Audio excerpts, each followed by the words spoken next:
Kaawaan mo ako, Diyos, ayon sa iyong kabutihan, ayon sa laki ng iyong habag, pawiin ang aking kasamaan. Hugasan ako sa aking pagkakasala at linisin sa aking kasalanan. Kaawaan mo ako, Diyos, ayon sa iyong kabutihan, ayon sa laki ng iyong habag, pawiin ang aking kasamaan.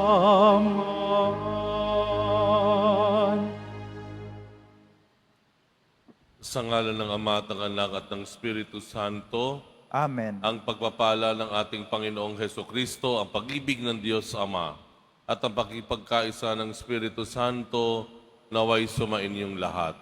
At sumayo rin. Panginoong Jesus, sa aming paniningil minsan sa iyo ng utang na loob, Panginoon, kaawaan mo kami. Panginoon, kaawaan mo kami. Sa hindi namin paggamit ng wasto sa mga bagay na ibinigay mo sa amin, Kristo, kaawaan mo kami. Kristo, kaawaan mo kami. Sa pagmamataas na aming kalooban at pagliliit sa aming kapwa, Panginoon, kaawaan mo kami. Panginoon, kaawaan mo kami. Kaawaan tayo ng makapangyarihang Diyos, patawarin tayo sa ating mga kasalanan at patnubayan tayo sa buhay na walang hanggan. Amen. Manalangin tayo. Ama naming makapangyarihan dito man sa lupang ibabaw, kami ay pinagsasalo mo na sa mga nakalaan sa kalangitan. Pangasiwaan mo ang buhay namin araw-araw, upang sa pamumuhay sa iyong piling sa kaliwanagan, kami ay iyong maakay. Sa pamamagitan ni Hesukristo kasama ng Espiritu Santo, magpasawalang hanggan. Amen. Magsiyo po muna ang lahat.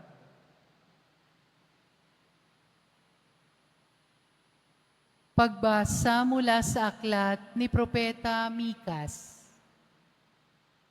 Patnubayan mo ang iyong bayan, Panginoon, ang bayan na iyong hinirang. Nag-iisa siya sa gitna ng matabang lupain. Bayaan mo silang manirahan sa magandang pastulan sa Basan at Galaad. Magpakita ka sa amin ng mga kababalaghan tulad noong ilabas mo sa Ehipto ang iyong bayan. Wala nang ibang Diyos na tulad mo. Pinatatawad mo ang mga kasalanan ng nalabi sa bayan mong hinirang. Hindi ka nagkimkim ng galit. Sa halip ay pinadarama mo sa kanila ang tapat mong pagmamahal. Muli kang nahahabag sa amin, lilimutin mo ang mga pagkakasala namin at ihahagis sa kalaliman ng dagat. Ipamamalas mo ang iyong katapatan sa Israel at ang walang maliw na pag-ibig sa angkan ni Abraham, gaya ng iyong ipinangako sa aming mga magulang mula pa noong unang panahon. Ang salita ng Diyos. Salamat sa Diyos. Ang ating mahabaging Diyos ay nagmamagandang loob. Ang ating mahabaging Diyos ay nagmamagandang loob. Panginooy papurihan, purihin mo kaluluwa. Ang pangalan niyang banal, purihin mo sa tuwina. Ikaw, aking kaluluwa, ang Diyos ay papurihan at huwag mong lilimutin yaong kanyang kabutihan. Ang ating mahabaging Diyos ay nagmamagandang loob. Ang lahat kong kasalanay, siya ang nagpapatawad. Ang anumang aking sakit, ginagamot niyang lahat. Sa bingit ng kamatayan, ako ay inililigtas at pinagpapala ako sa pag-ibig niya't habag. Ang ating mahabaging Diyos ay nagmamagandang loob. Banayad nga kung magalit, hindi siya nagtatanim. Yaong taglay niyang galit, hindi niya kinikimkim. Kung siya ay magparusa, di katumbas ng pagsuway, di na tayo sinisingil sa nagawang kasalanan. Ang ating mahabaging Diyos ay nagmamagandang loob. Ang agwat ng lupa't langit, sukatin may hindi kaya. Gayunman ang pag-ibig ng Diyos sa may takot sa Kanya. Ang silangan at kanluran, kung gaano ang distansya, gayon-gayon ang pagtingin sa sinumang nagkasala. Ang ating mahabaging Diyos ay nagmamagandang loob. Tumayo na po ang lahat.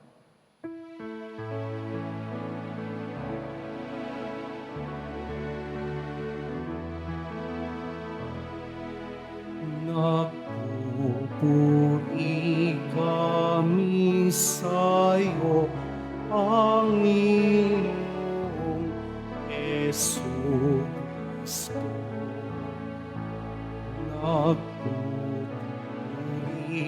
kami sa'yo, Panginoong Jesucristo.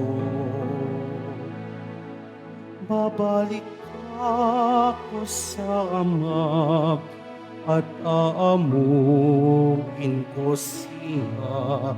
Sasabihin ko sa Kanya,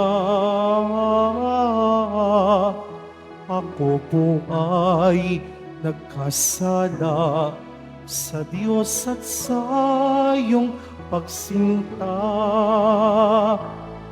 Nagpupuri kami sa'yo, Panginoong Jesucristo.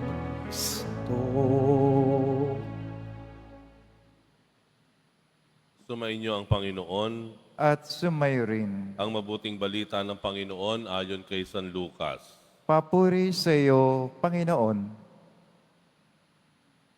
Noong panahong iyon, ang mga publikano at ang mga makasalanan ay nagsisilapit upang makinig kay Jesus. Nagbulong-bulungan ng mga Pariseyo at ang mga eskriba. Ang sabi nila, ang taong ito'y nakikisalamuha sa mga makasalanan at nakikisalo sa kanila. Kaya sinabi sa kanila ni Jesus ang talinhagang ito. Isang tao ang may 2 anak na lalaki. Ang wika ng bunso, Ama, ibigay na po ninyo sa akin ang mamanahin ko. At binahagi sa kanila ng ama ang kanyang ari-arian. Pagkalipas ng ilang araw, ipinagbili ng bunso ang kanyang ari-arian na nagtungo sa malayong lupain. Taglay ang buo niyang kayamanan. At dooy nilustay na lahat sa diwastong pamumuhay. Nang malustay na niya ang kanyang kayamanan, nagkaroon ng matinding taggutom sa lupaing yaon at nagdalita siya.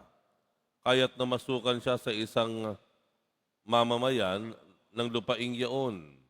Siya'y pinapunta nito sa bukid upang mag-alaga ng baboy. Ibig sana niyang punan ang kanyang pagkain kahit na mga bungang kahoy na ipinakakain sa mga baboy, ngunit walang magbigay sa kanyang ginawa, sa kanya. Nang mapag-isip-isip niya ang kanyang ginawa, nasabi niya sa sarili, ang mga alila ng aking ama ay may sapat na pagkain at lumalabis pa. Samantalang ako'y mamamatay ng gutom dito. Babalik ako sa kanya at sasabihin ko, Ama, nagkasala po ako sa Diyos at sa inyo. Hindi na po ako karapat-dapat na tawagin ninyong anak. Ibilang na lamang ninyo akong isa sa inyong mga alila. At tumindig siya at pumaroon sa kanyang ama. Malayo pa'y natanawan na siya ng ama at ito'y labis na nahabag sa kanya. Kaya't patakbo siyang sinalubong, niyakap at hinagkan. Sinabi ng anak, Ama, nagkasala po ako sa Diyos at sa inyo. Hindi na po ako karapat-dapat na tawaging ninyong anak. Ngunit tinawag ng ama ang kanyang mga alila. Madali, dalhin ninyo rito ang pinakamahusay na damit at isuot sa kanya. Suotan siya ng singsing at panyapak. Kunin ang pinatabang guya at patayin. Kumain tayo at magsaya. Sapagkat namatay na ang anak kong ito, ngunit muling nabuhay, nawala, ngunit nasumpungan, at sila ay nagsaya. Nasa bukid noon ang anak na panganay. Umuwi siya, at nang malapit na sa bahay ay narinig niya ang tugtugan at sayawan. Tinawag niya ang isa sa mga alila at tinanong, Bakit? May ano sa atin? Dumating po ang inyong kapatid, tugon ng alila. Ipinapatay ng inyong ama ang pinatabang guya sapagkat nagbalik siyang buhay at walang sakit. Nagalit ang panganay at ayaw itong pumasok sa bahay. Kaya't lumabas ang kanyang ama at inamo-amo siya. Ngunit sinabi nito, Pinaglingkuran ko po kayo sa loob ng maraming taon, at kailanman hindi ko kayo sinuway. Ngunit ni minsan ay hindi ninyo ako binigyan ng kahit isang bisirong kambing para magkatuwaan kami ng aking mga kaibigan. Subalit, nang dumating ang anak ninyong lumustay ng inyong kabuhayan na masasamang babae, ipinagpatay pa ninyo ng pinatabang guya. Sumagot ang ama, Anak, lagi kitang kapiling. Ang lahat ng aking ari-arian ay sa iyo. Ngunit dapat tayong magsaya at magalak, sapagkat namatay na ang kapatid mo, ngunit muling nabuhay. Nawala, ngunit nasumpungan.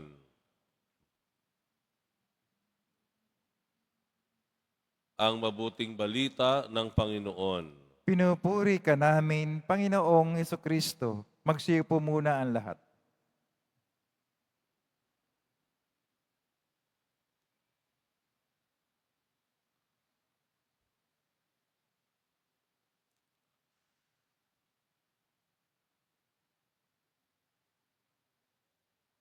Pagka minsan nasasambit natin, bakit napakahirap magpakabuti? Bakit napakahirap magsisi? Ang hirap-hirap magbago. Yun po yung madalas o minsan nasasabi ating sarili. Bakit ang hirap magbago? Kung titingnan po natin yung Ebanghelyo, bagamat tila mahirap nga doon sa bunso ang magbago, ibig sabihin po, pagkatapos niyang maramdaman o maranasan ng bunso yung epekto o resulta ng kaniyang pagiging lustay o ang resulta ng pag-angkin agad niya ng kanyang mana kahit pabuhay ang kanyang ama o ang kanyang magulang, kahit pa naging makasarili siya, itong bunsong anak ay naging madali rin sa kanya ang kaniyang pagsisisi o yung kapatawaran sa kanyang kasalanan. Bakit ko nasabi ito? Dahil nung napagtanto niya na kailangan na niyang bumalik sa kanyang ama, dahil kumakalam na yung sikmura niya, nawala yung kanyang mga kaibigan nung naubos yung kanyang pera, nawala yung kanyang mga inaasahan nung wala na siyang maibigay at niwala na siyang makain, kahit nga ba yung pagkain sa alaga niyang baboy ay gusto na niyang kainin. Nung bumalik siya sa ama, ano sabi sa Ebanghelyo? Ang ama, sinalubong siya.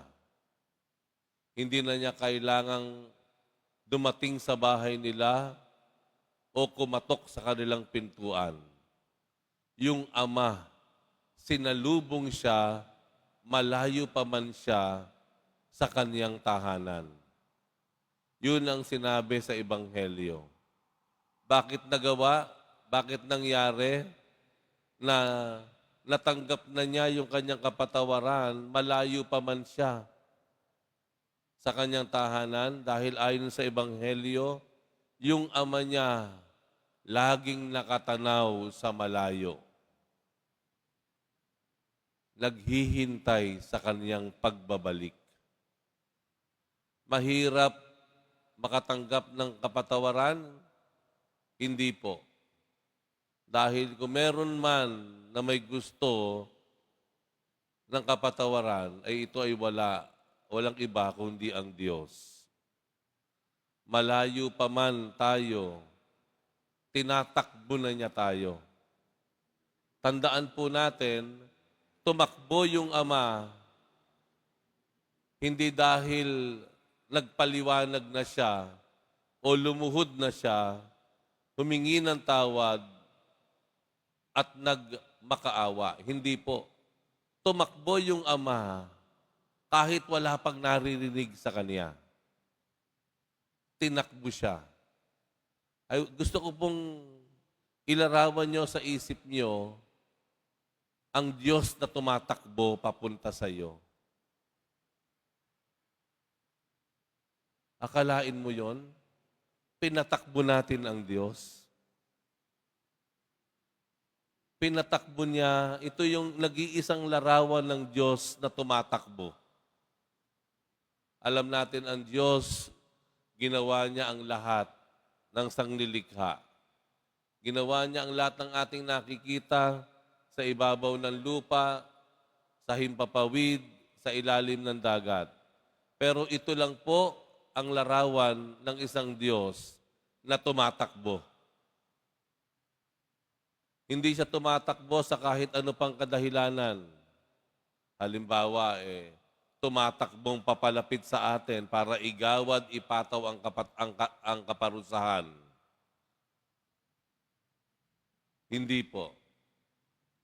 Ang isang bagay o isang dahilan na nagpatakbo sa Diyos ay yung kapatawaran sa ating kasalanan.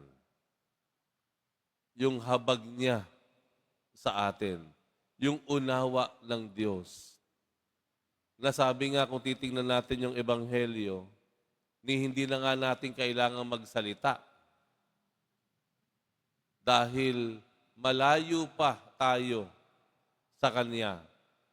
Hindi pa man bumubuka ang ating mga labi, hindi pa man tayo lumuluhod sa Kanya, tumatakbo na ang Diyos para tayo ay yakapin, patawarin, at ibalik sa dapat nating kalagyan ang ating pagiging anak niya. Kaya pansinin niyo po, doon sa Ebanghelyo, hindi na nga natapos yata nung bunso yung kanyang pinractice na linya. Ang sabi nung ama, damitan ang aking anak, lagyan ng balabal, at bigyan siya ng singsing. Kasi yung singsing po ay simbolo ng dignidad o dangal bilang anak. Ganon ang Diyos. At meron pa pong magandang imahe ng Diyos na makikita natin sa Ebanghelyo. Hindi lang siya tumatakbo, kung hindi nanunuyo ang Diyos. Can you imagine nanunuyo? Sino po ang nanuyo na rito? Di ba kapag nanliligaw ka, nanunuyo ka? Nanunuyo. Bakit ko nasabi ito? Nung dumating yung panganay na anak, ika nga, itong panganay na anak, ginawa niya ang lahat ng tungkulin ng isang mabuting anak. Hindi niya hiningi yung kanyang mana, kagaya noong bunso. Nagtrabaho siya sa lupain, sa negosyo ng kanyang ama. Nung isang araw, galing siya sa isang maghapong pagtatrabaho sa negosyo ng kanyang tatay. Nung papalapit na sa bahay, may narinig siyang tugtugan. Ano yun? Ba't ang ingay sa bahay namin? So tumigil siya dun sa labas. Hindi niya inalam. Nandun siya, malayo pa sa bahay. Pinatawag yung isang alila, ang sabi sa Ebanghelyo. At nagtanong, ano meron sa bahay natin? Ba't maingay? Ay, yung kapatid niyo po. Bumalik. Tuwang-tuwa ang tatay ninyo. Dahil minsan siyang nawala, ngayon natagpuan na siya'y namatay, pero ngayon buhay. Ano ang naging reaksyon ng panganay? Nagtampo. Ayoko nga. Ayokong umuwi dyan sa bahay na yan. Naalaman ng tatay, ayon sa Ebanghelyo, ng ama. Ano ginawa ng ama? Lumabas doon sa bahay, umalis sa kasiyahan. At anong ginawa? Pinuntahan yung panganay kung nasaan man yon. At nagsimulang suyuin ang kanyang anak. Anak, tara, pasok ka na, dali. Sige na, pagbigyan mo na ako. Uwi ka na sa bahay. Nandiyan ang kapatid mo. Batiin mo. Sige na, anak. Nanunuyo. Nakikiusap. O sabihin natin minsan, nagmamakaawa pa. Ito ang imahen ng Diyos na inilikha ng Ebanghelyo. Isang Diyos na tumatakbo papalapit sa atin para patawarin, iabot ang kapatawaran sa kasalanan natin. At ang Diyos na nagsusumamo, nanunuyo, para makipagkasundo tayo sa ating kapatid. Kapag ganito ang Diyos mo, sa tingin po ba natin, mahirap pang tumanggap ng kapatawaran sa Diyos? Sa tingin po ba natin, mahihirapan tayong bumalik sa Diyos? Sa tingin po ba natin, mahihirapan nating ibalik yung ating dangal o pakiramdam na tayo ay anak na pinatawad ng Diyos? Mahihirapan pa ba tayong bumalik sa Kanya kapag ganito ang Diyos na mayroon ka?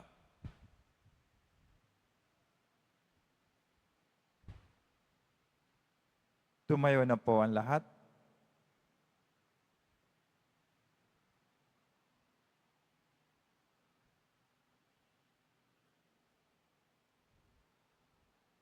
Minamahal kong mga kapatid, ang talinhaga ng waldas na anak ay nagpapahayag sa isang payak subalit malalim na paraan ng katotohanan ng pagbabagong loob, ang nagagawa ng pag-ibig at habag sa ating mundo. Pinakikilos tayo nito upang agad na lumapit sa Ama sa panalangin. Ama, ibaling mo ang aming mga puso sa iyo. Ama, ibaling mo ang aming mga puso sa iyo. Sa paggabay ng Santo Papa at mga obispo, tuwina ay malugod na tanggapin nawa ng ating kaparian ang mga nagsisisi at naghahangad na makapagkasundo sa Diyos.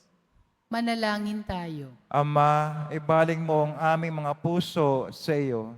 Tulad ng waldas na Ama, naway maging bukas palad tayo sa pagpapatawad sa mga nakasakit o bumigo sa atin. Manalangin tayo. Ama, ibaling mo ang aming mga puso sa iyo.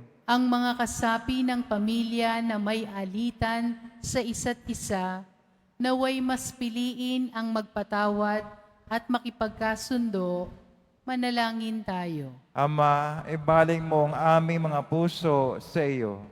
Ang mga makasalanan, naway mapukaw ang loob na magsisi at hingin ang kapatawaran sa kanilang mga kasalanan sa sakramento ng kumpisal. Manalangin tayo. Ama, ibaling mo ang aming mga puso sa iyo. Ang mga yumao, naway makarating sa kanilang walang hanggang tahanan. Manalangin tayo. Ama, ibaling mo ang aming mga puso sa iyo. Diyos na makapangyarihan, malugod mo nawang tanggapin ang mga panalangin ng mga makasalanang matapat na nagbabalik sa iyong pag-ibig at habag na hindi nagmamaliw. Hinihiling namin ito sa pamamagitan ni Kristong aming Panginoon. Amen. Magsiyo po muna ang lahat.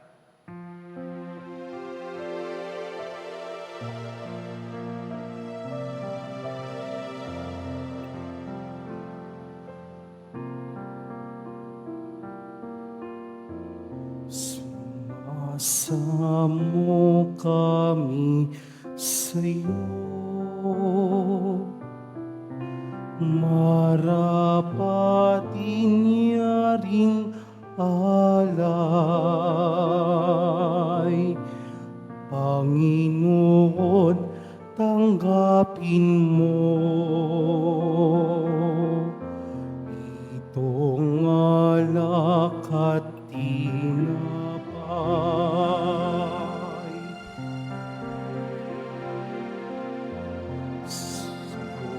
Soon aming handog, buong puso't pag-iisip, ilayo mo sa panganib, pupupin sa pag-ibig.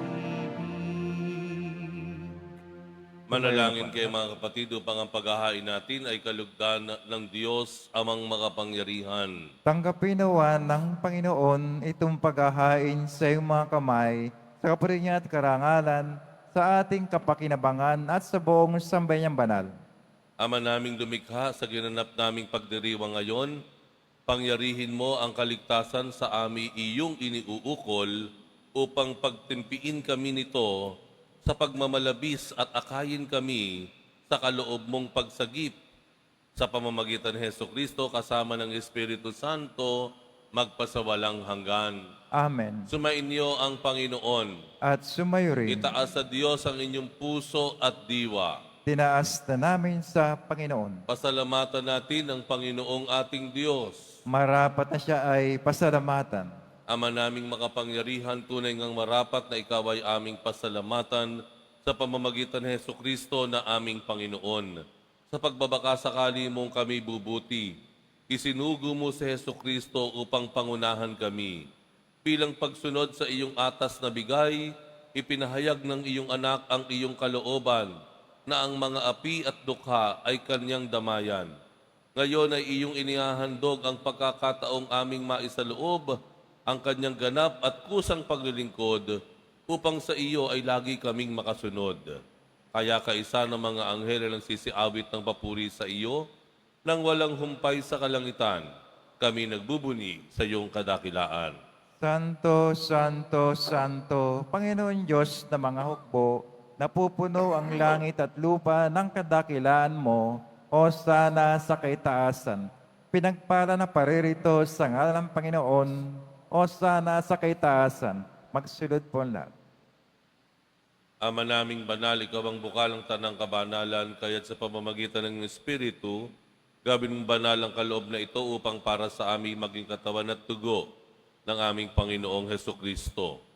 Bago niya pinagtiis ang kusang loob na maging handog, hinawakan niya ang tinapay, pinasalamatan kanya, pinaghati-hati niya yon, iniabot sa kanyang mga alagad at sinabi, tanggapin ninyong lahat ito at kanin, ito ang aking katawan na ihahandog para sa inyo.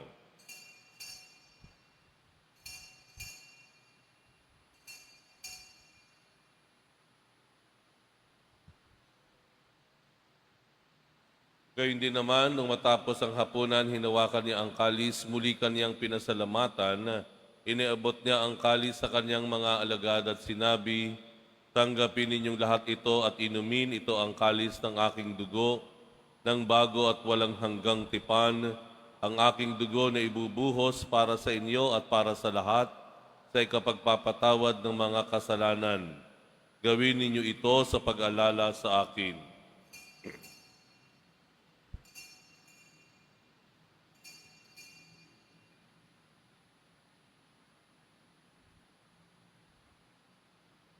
Tumayo na po ang lahat.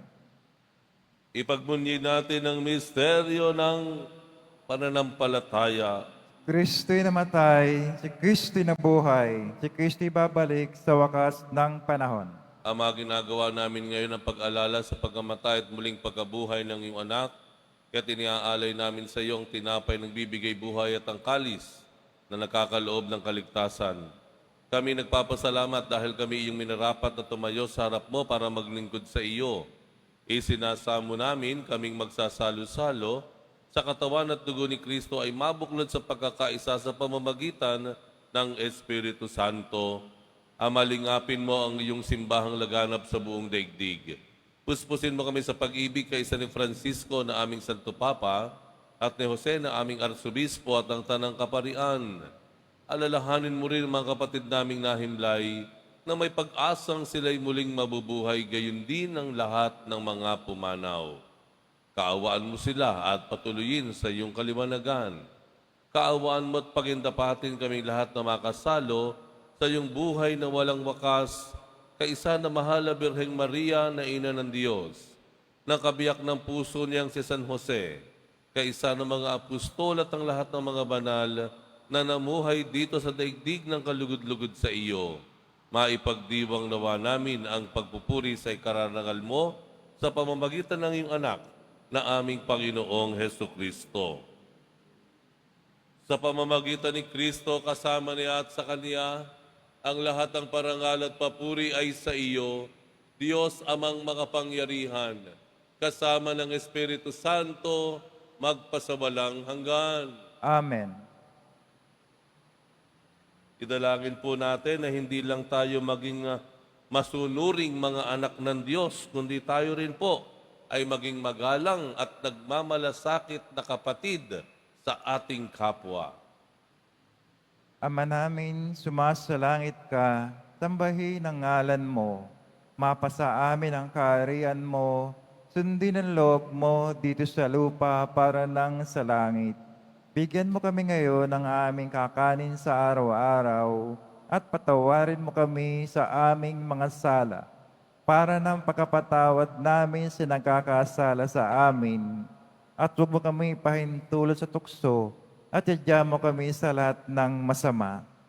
Hinihiling namin kami iadya sa lahat ng masama, pagkalooban ng kapayapaan, araw-araw, iligtas sa kasalanan at ilayo sa lahat ng kapahamakan samantalang aming pinananabikan ang dakilang araw ng pagpapahayag ng tagapagligtas naming si Hesu Kristo. Sapagkat iyo ang kaharian at ang kapangyarihan, ang kapurihan magpakailanman. Amen. Panginoong Hesu Kristo, sinabi mo sa iyong mga apostol, kapayapaan ang iniiwan ko sa inyo, ang aking kapayapaan ang ibinibigay ko sa inyo. Tunghayan mo ang aming pananampalataya at huwag ang aming pagkakasala. Pagkalooban mo kami ng kapayapaan at pagkakaisa ayon sa iyong kalooban. Kasama ng Espiritu Santo, magpasawalang hanggan. Amen. Ang kapayapaan ng Panginoon ay laging sumainyo. At sumayo rin. Magbigayan po tayo ng kapayapaan sa isa't isa. Kordero ng Diyos na nag-aalis ng mga kasalanan ng sanlibutan, maawa ka sa amin. Kordero ng Diyos na nag-aalis ng mga kasalanan ng sanlibutan, maawa ka sa amin. Kordero ng Diyos na nag-aalis ng mga kasalanan ng sanlibutan, ipagkaloob sa amin ang kapayapaan. Magsilod po ang lahat. Ito ang kordero ng Diyos, ito ang nag-aalis ng kasalanan ng sanlibutan, mapalad ng mga inaanyayahan sa kanyang piging. Panginoon, hindi ako karapat-dapat na magpatuloy sa iyo, ngunit sa isang salita mo lamang ay gagaling na ako.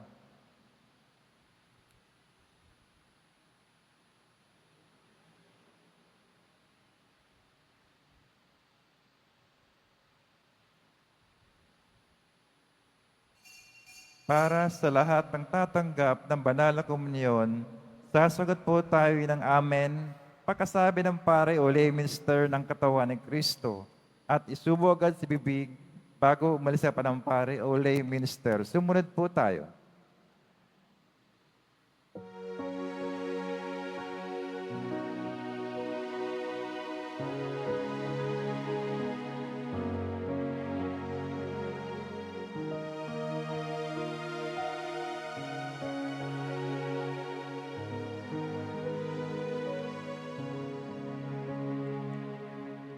Sa bawat kong hininga, hakbang ng aking paa, saan man mapadpad,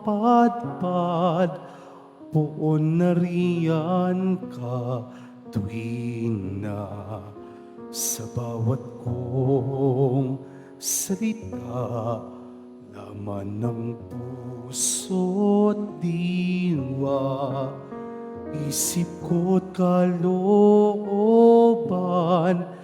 batid mo Diyos kailanman. Tumakbo't lumayo man, ikaw ay talikdan, kamay ko iyong tangan, walang ibang tahanan. Ikaw po ang aking sandigan, tanging kinakapitan, sa'yo'y tumatahan ang puso kong apo't sugatan.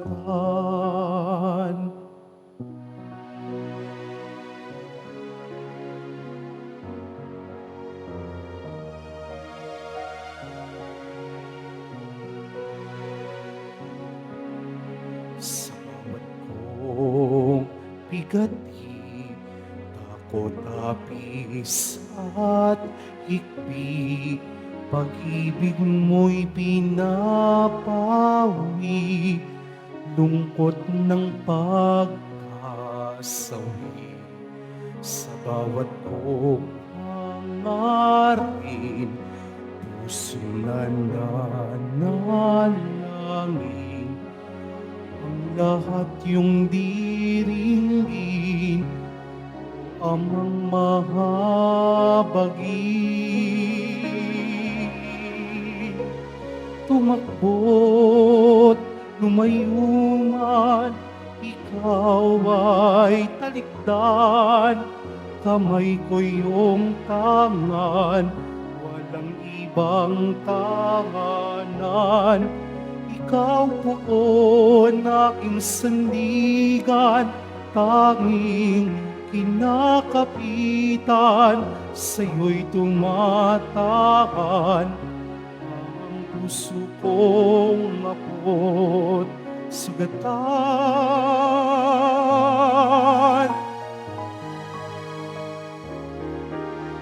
Tumakbo't lumayo man, ikaw ay talikdan, kamay ko iyong tangan, walang ibang tahanan. Ikaw po ang aking sandigan, tanging kinakapitan, sa'yo'y tumatahan ang puso kong apo't sugatan. Sa'yo'y walang alinlangan, tanging ikaw aking tahanan.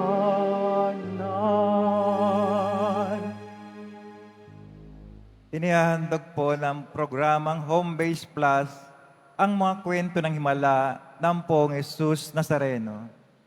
Ito po ay mga dokumentaryo sa mga buhay na binago ng ating Nuestro Padre Jesus Nazareno.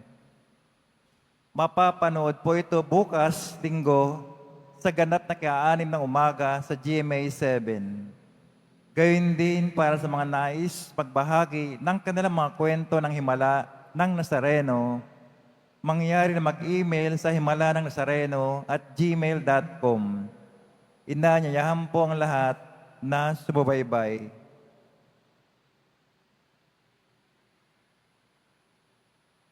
Pagkatapos ng mesa, wisikan po ang lahat ng banal na tubig, pinakikiusapan ng lahat na manatili lamang muna sa inyong mga lugar, tanging sa Quezon Boulevard o sa plaza sa naman lamang ang labasan ng lahat. Sumunod po tayo. Maraming salamat po sa inyong pagdalaw at pagsisimba sa Basilica Minor at Pambansang Dambana ni Jesus Nazareno. Tumayo na po ang lahat. Manalangin tayo. Ama naming mapagmahal, lubos na bang manaig sa aming kalooban ang tinanggap naming banal na pakikinabang upang mapagsaluhan namin ang ganap na bunga nito sa pamamagitan ni Hesukristo kasama ng Espiritu Santo magpasawalang hanggan. Amen. Sumainyo ang Panginoon. At sumayo rin. Mahal na po ang Jesus Nazareno, inihayag mo sa pamamagitan ng krus ang walang maliw na pag-ibig ng Diyos sa sangkatauhan. Pakinggan mo ang kahilingan lalo na para sa mga nangangailangan ng iyong tulong at awa. Makamtanawa namin ang iyong kasagutan na may utang na loob na tinatanaw. Basbasan din po ninyo itong mga imahen at dasalan upang lalo kaming manalangin at magtiwala. Sa pamamagitan ng bendisyon na ito, naway lalo kaming maging mapaglingkod, masunurin at tapat sa iyo na aming maluwalhating Panginoon, magpasawalang hanggan. Amen. At pagpalain kayong lahat ng makapangyarihang Diyos, Ama at Anak at Espiritu Santo. Amen. Humayo kayo sa kapayapaan upang ang Diyos at ang kanyang bayan ay mahalin at paglingkuran. Salamat sa Diyos.